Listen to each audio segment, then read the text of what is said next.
Vous avez déjà rêvé de faire quelque chose contre les réseaux de narcotrafic, contre les réseaux de pédophilie, contre la corruption et contre le pourrissement de nos institutions par des détraqueuils mentaux?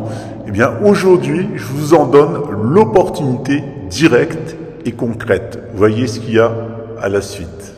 Et vous pouvez aussi aller sur le Décodex, Hoaxbuster, Check News, Les Observateurs, Vrai ou Fake. Ce sont tous des sites qui recensent les fake news, les rumeurs. Comparez, variez les sources, regardez ce que les autres médias disent sur un sujet. Si aucun journal, aucune chaîne de télé, aucune radio n'a parlé d'une info, eh bien c'est probablement qu'elle est fausse. Dans ce reportage fait par Fantastico TV Globo apparaissent le commissaire de la 42e DP, que je n'ai jamais rencontré, l'avocat de... Je n'ai non plus jamais rencontré les journalistes de la Globo. On m'a prévenu 24 heures avant qu'il faudrait peut-être que je me prenne un avocat. Et là, le journaliste m'a dit, la seule mention qu'on dira, c'est que c'est lié à un vaste réseau pédophile. Ce qui a été fait par Globo, qu'il disait, il s'agit en réalité d'un vaste réseau pédophile mettant en cause des Français, mais aussi des personnes importantes à Rio de Janeiro, des Brésiliens. Voyons ceci à la suite. E olha, francês acusado de aplicar golpes em conterrâneos que sonhavam em morar no Brasil é investigado pela polícia. As vítimas, olha só, eram atraídas com ofertas de residências em condomínio.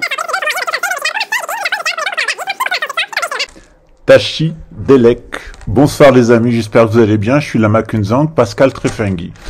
Vous savez, sur YouTube, il y a beaucoup de gens qui vous demandent de l'argent sans contrepartie ou en contrepartie de leur travail sur YouTube. Aujourd'hui, eh bien, je suis ici pour vous demander de l'aide spirituelle. Comme vous le savez, depuis quelques années, je suis attaqué par la Direction générale des services extérieurs de la France et la Direction générale de la sécurité intérieure, en particulier un groupe d'orléanistes qui savent que leur projet de coup d'État a été démasqué de longue date et qui sont aussi absolument mêlés les mains dans le cambouis avec cette opération de l'anté-monarque créée par Jacques Attali autour de la personne d'Emmanuel Macron.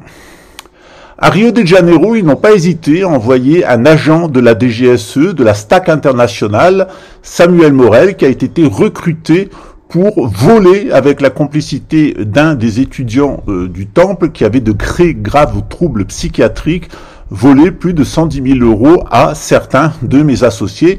J'ai porté plainte pour ce vol. Les plaintes ont été interrompues ici par tous les moyens au niveau de la police de Rio de Janeiro, avec une complicité au parquet de Rio de Janeiro, et on a mandaté spécialement pour, puisque ceci avait été démasqué pour finir le travail, un autre agent de la DGSE. Vous connaissez le pédigré qui n'est plus à démontrer. Son frère est d'ailleurs préfet et les mains complètement dans le cambouis de la République avec tous les aspects que j'ai toujours dénoncés. Ce que je vous demande aujourd'hui, c'est tout simplement de prier pour moi et de rentrer dans un groupe de prière où les photos et l'identité de ces personnes vous seront données. Il ne s'agit pas de leur faire du mal, ils s'en font assez tout seuls, mais il s'agit de les neutraliser. En réalité, sans le vouloir, la DGSE a mis à jour un vaste réseau pédophile qui commence dans une secte du spiritisme, qui est lié à un parti d'extrême droite à Rio de Janeiro et un de ces hommes politiques, d'un parti politique d'extrême droite qui a soutenu Bolsonaro, mais qui est directement lié avec les réseaux pédophiles, notamment de recrutement ou d'identification d'enfants dans ces temples cardésistes. Derrière se cache évidemment, bien entendu, puisqu'il a été élu, mais il ne l'est plus, de l'achat de vote, et j'en ai fourni la preuve auprès des autorités fédérales. Tout ceci est dans les mains des autorités fédérales, ici à Brasilia, jusque sur le bureau du ministre et de la présidence de la République, parce qu'en réalité, il s'agit d'un réseau extrêmement dangereux de pédophilie, de narcotrafic, de trafic d'influence qui est lié à un avocat en particulier qui est membre de l'Ordo Templi Orientis. C'est une secte créée par Aleister Crowley où on n'hésite pas à violer des enfants, se marier avec dans des rituels, les mettre à mort pour leur dévorer le cœur. Ceci est parfaitement documenté, notamment sur la chaîne d'Alexandre Le Breton. Lorsqu'il avait à emprunter ce couloir, Samir savait que l'horreur était au bout. À l'époque, il n'avait que 12 ans. Mais depuis un an déjà, il subissait dans sa chair les fantasmes de véritables bourreaux. Viols répétés, séances de torture, ici en plein Paris, rien ne lui a été épargné. Il pouvait pas vivre sans torturer des enfants. Au départ, ça se passait par des rituels, alors des cérémonies, et après ça finissait en orgie. Une orgie, c'est-à-dire? Une orgie, ça finissait par des actes sexuels. Mais voilà, moi je reste toujours dans un débat de vérité, et en ce moment par exemple je défends Gabriel Matzneff. Je dis je connais Gabriel Matzneff, ce n'est pas une ordure, voilà, je le connais, même si très longtemps dans sa vie, il a aimé avoir des histoires d'amour, des vraies histoires d'amour avec des échanges de lettres d'amour, etc. Parce que je connais sa réalité, parce que j'ai eu une fiancée qui était une ancienne fiancée de Gabriel Matzneff, et qui avait été sa maîtresse quand elle avait 14-15 ans. Alors ça peut paraître choquant. Ah, que c'est beau, un peu plus Alain Soral nous ferait verser quelques larmes. Et puis il fallait faire amour avec des adultes, quoi. Plusieurs adultes? Plusieurs adultes, ouais. En même temps, il y avait plusieurs enfants? Il y avait plusieurs enfants, oui.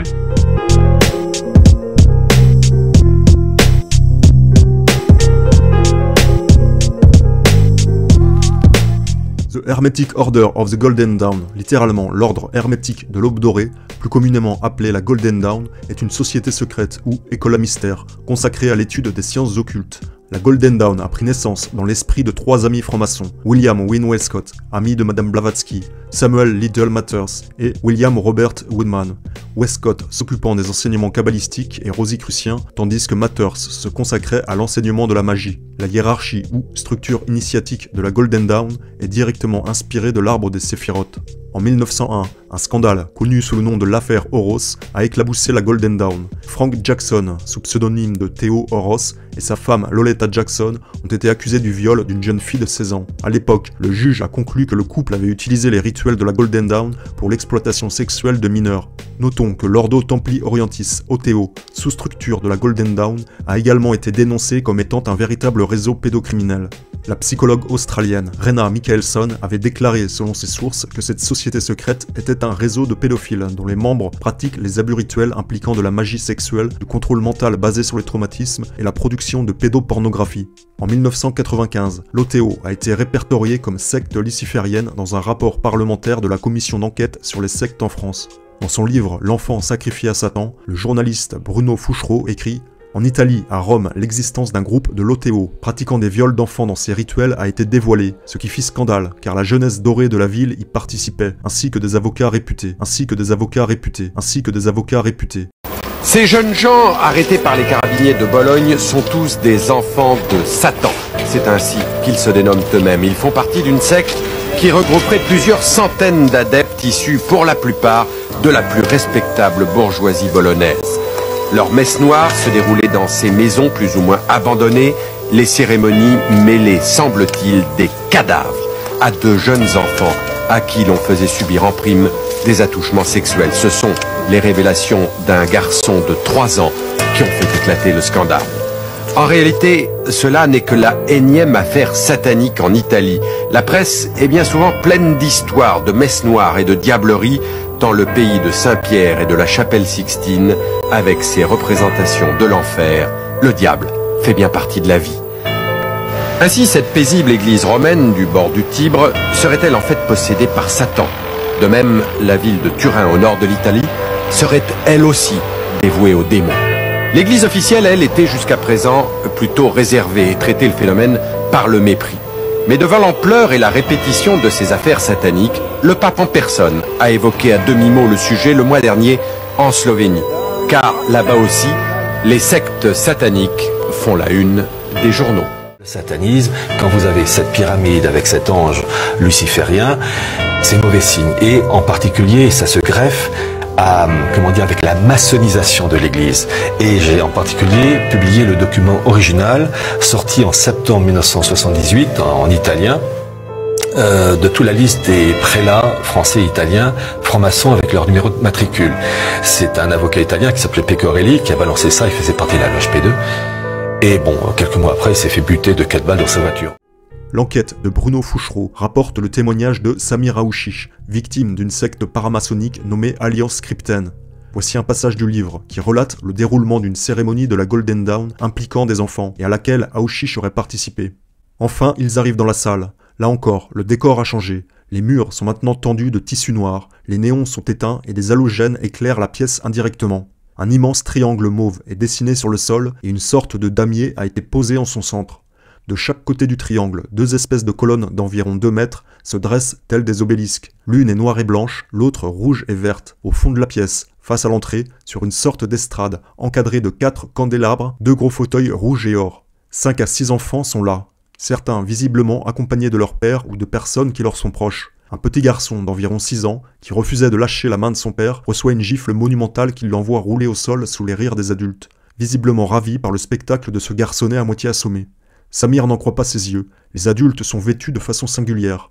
La plupart portent de grandes saies blanches, certaines sont vertes et rouges. D'autres sont tous habillés de cuir, d'autres sont torse nu mais portent un masque. Ils sont une vingtaine à tous arborer des tenues hétéroclites. Tous sont agglutinés près de la petite pièce attenante à la salle. En l'occurrence, elle semble servir de vestiaire, car les hommes et les femmes en sortent tous avec une tenue plus ou moins bizarre, alors qu'ils y étaient entrés en tenue de ville. Ajouir l'Arc est là aussi, drapé dans une scie rouge. Sur sa poitrine est dessiné un énorme triangle mauve, bordé de noir, et surmonté d'une croix blanche. Son visage est masqué, mais Samir connaît trop bien ses yeux pour ne pas le reconnaître.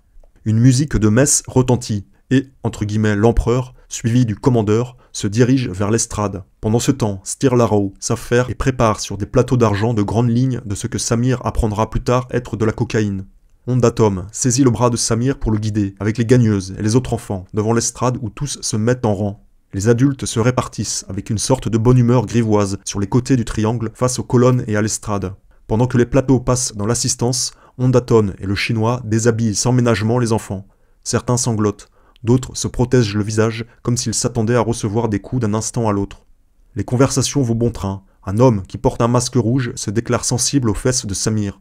Une femme habillée d'une saie blanche n'a d'éloge que pour les gagneuses de Stirlaro. Pendant le discours de l'empereur, Ondaton, un ciboire en cuivre à la main, a fait boire aux enfants une gorgée d'un liquide rouge amer. Tous ressentent alors rapidement la même chose. La tête leur tourne. Ils ne sombrent pas dans la conscience, mais ils sont pris soudainement dans une sorte de brouillard. L'empereur continue. Portez la bannière à l'est. Ajouilark prend l'étendard en question et va le placer sur le mur est de la pièce. Il représente une croix dorée avec un T blanc sur son axe, qui est aussi le centre d'une étoile à 6 branches formée de 2 triangles, l'un de couleur rouge, l'autre bleu. Commandeur, portez la bannière à l'ouest. Le drapeau de l'ouest est un triangle or sur un fond bleu avec une croix rouge en son centre.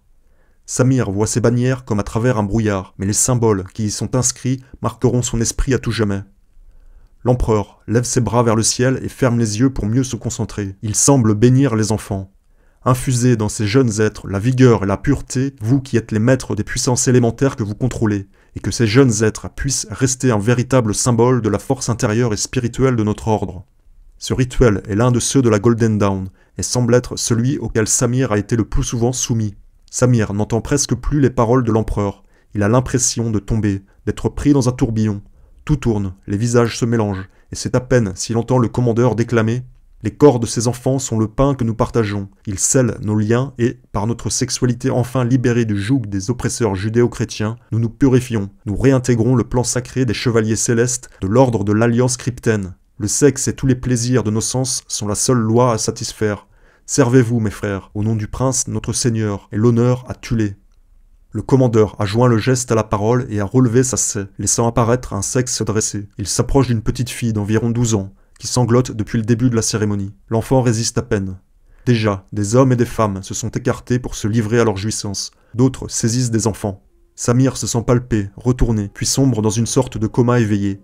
Une insensibilité totale, comme si tout cela n'était pas vrai, que son corps n'était pas son corps, comme s'il n'était qu'un observateur de cette odieuse réunion.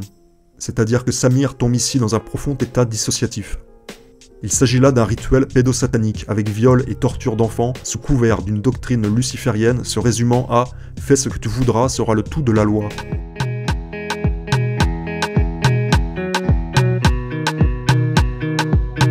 Another banger, baby, calm down, calm down. Girl, it's your body, you put in my heart for lockdown, oh lockdown, oh lockdown. Girl, you sweet like Fanta, Fanta. If I tell you say I love you, no they from younger, oh younger. No tell me no, no, no, no, oh, oh, oh, oh, oh, oh, oh, oh, oh, oh, oh, oh, oh, oh. Baby, come give me a lo, lo, lo, lo, lo, lo, lo, lo, lo. dossier est dans les mains des autorités fédérales, ici à Brasilia, jusque sur le bureau du ministre et de la présidence de la République, parce qu'en réalité, il s'agit d'un réseau extrêmement dangereux de pédophilie, de narcotrafic, de trafic d'influence qui est lié à un avocat en particulier qui est membre de l'Ordo Templi Orientis. C'est une secte créée par Aleister Crowley où on n'hésite pas à violer des enfants, se marier avec dans des rituels, les mettre à mort pour leur dévorer le cœur.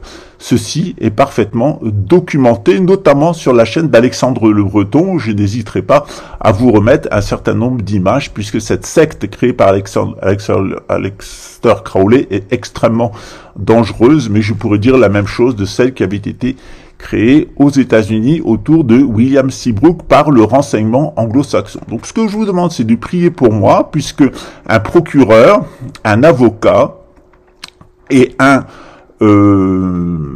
policiers brésiliens se sont mis corps et âme, puisqu'ils appartiennent à cette secte à forme maçonnique de pédocriminels et de narcotrafiquants, au service de la DGSE pour essayer d'empêcher mon retour en France au service du roi et surtout empêcher qu'on les arrête, qu'on les juge et qu'on les livre à la population. Donc je vous demande, dans ces moments de difficulté pour moi, pour l'instant j'ai gagné tous mes procès, de continuer à m'aider parce qu'ils continuent à m'attaquer. Cette bande de pédophiles et de narcotrafiquants continue à s'exciter. Je pense qu'il est peut-être grand temps de la calmer une bonne fois pour toutes par vos prières. J'ai eu un certain nombre de songes et je connais l'astrologie. Je sais que la mort de ces personnes est imminente, qu'on en sera bientôt débarrassé. Ce que je vous demande, c'est de m'aider à ce que justice soit faite, c'est-à-dire d'amplifier le processus pour que les forces de lumière puissent intervenir pour nous débarrasser de ces suppôts de Satan, de cette bande de narcotrafiquants, de pédophiles et de gens qui sont liés à l'extrême droite nazie. Réfléchissez bien à deux fois lorsque vous votez nationalisme. Le nationalisme est parfaitement contraire à toutes les religions. Quand vous regardez l'histoire au sens large, c'est pas les musulmans qui ont amené la dissolution de la chrétienté, c'est même pas le wokisme pour ceux qui pensent qu'il y en a de partout qui a amené la dissolution de la société. Quand vous regardez d'un point de vue historique, 19e, début 20e siècle, c'est le nationalisme. Et c'est au nom du nationalisme qu'on a tout déchristianisé. La culture, enfin énormément de choses. Donc, quand au nom de la chrétienté vous défendez un nationalisme, il y a quand même un petit court-circuit historique qui se passe. Se rendre compte d'un chiffre qui veut tout dire. La France est le 3e pays hébergeur du matériel pédopornographique dans le monde. Et la France est le 3e pays consommateur de la pédopornographie. Le trafic d'enfants, à terme, pourrait générer plus de revenus que le trafic de la drogue. Le nationalisme est parfaitement contraire à toutes les religions. C'est vraiment le coin par lequel Lucifer rentre dans nos vies. Je vous mets un petit extrait à la suite du père Paul Adrien et je remercie d'ailleurs l'ordre des Dominicains pour son travail et pour son soutien en ce qui me concerne. Très belle question parce qu'en fait, la Bible là-dessus est beaucoup plus fine. Donc elle distingue en gros 4 grandes figures d'immigrés. L'immigré pauvre qu'il faut accueillir parce que Dieu veut l'aider, Israël en Égypte, la figure de l'immigré menaçant par son idéologie, par sa puissance militaire. Le roi Salomon, par exemple, qui à la fin de sa vie apostasie parce qu'il s'est marié avec des étrangères, et Dieu vous dit, bah là, faites gaffe. 3e figure, l'immigré riche. Et là, vous pouvez penser, par exemple, à Saint Paul qui reprend les éléments de la philosophie grecque, qui n'étaient pas à lui. 4e figure, l'étranger icône de Dieu et du Christ. Parce que l'étranger, par son altérité, vous renvoie à l'altérité de Dieu. Et donc, ce qui se passe, c'est que si vous vous entraînez pas à voir la réalité avec les yeux de la Bible, vous allez peut-être avoir tendance à tout mettre dans une case. Soit la case immigré menaçant, soit la case immigré pauvre, et c'est pas tout à fait juste. Et d'ailleurs, vous voyez que les uns n'arrêtent pas de donner des leçons aux autres, les autres n'arrêtent pas d'agresser aux autres, on s'en sort pas. Donc c'est bien de voir les choses comme Dieu les voit, c'est plus juste. Ok, comment voter de manière chrétienne dimanche? Je vous donne ma méthode. 1. Vous définissez d'abord votre posture électorale. Est-ce que vous allez chercher le candidat de vos rêves, posture idéaliste, ou est-ce que vous allez chercher le candidat le moins pire possible, posture réaliste? Bon, ça, c'est les deux postures en philosophie classique. Moi, celle qui me parle le plus, c'est la posture réaliste, parce que je me dis que la politique, c'est aussi l'art de la stratégie. Ok, une fois que vous avez défini votre posture électorale, vous regardez maintenant les programmes. Et là, l'Église vous dit qu'il y a en gros 4 choses à regarder, ce qu'on appelle la doctrine sociale, qu'on applique à l'échelon européen, parce que c'est le vote de dimanche. 1, la question de la subsidiarité. Est-ce que le programme pour lequel vous allez voter va s'efforcer de prendre en compte et de valoriser l'échelon local? 2, la dignité humaine, peut-être le plus important. Est-ce que le programme, enfin, qu'en est-il de la dignité humaine dans votre programme? 3, le bien commun. Est-ce que derrière, il y a des questions d'infrastructure au niveau européen? Et 4, la solidarité. Est-ce que vous votez aussi pour que se développe un sentiment de fraternité au niveau européen? Et avec ça, à très bientôt, ciao.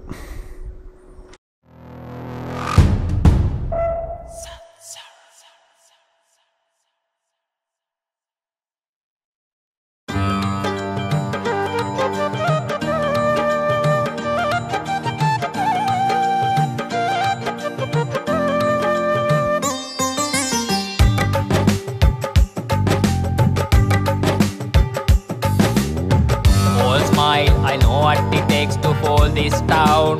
I'll do it till the sun goes down and all through the night time. Oh yeah, I tell you what you wanna hear. Leave my sunglasses on while I cheer the tear. It's never the right time. I put my armor on, show you how strong I am. I put my armor on, I'll show you that I am. I'm unstoppable. I'm a poster with no brakes. I'm invincible. I win every single game. I'm so powerful. I don't need batteries to play. I'm so confident.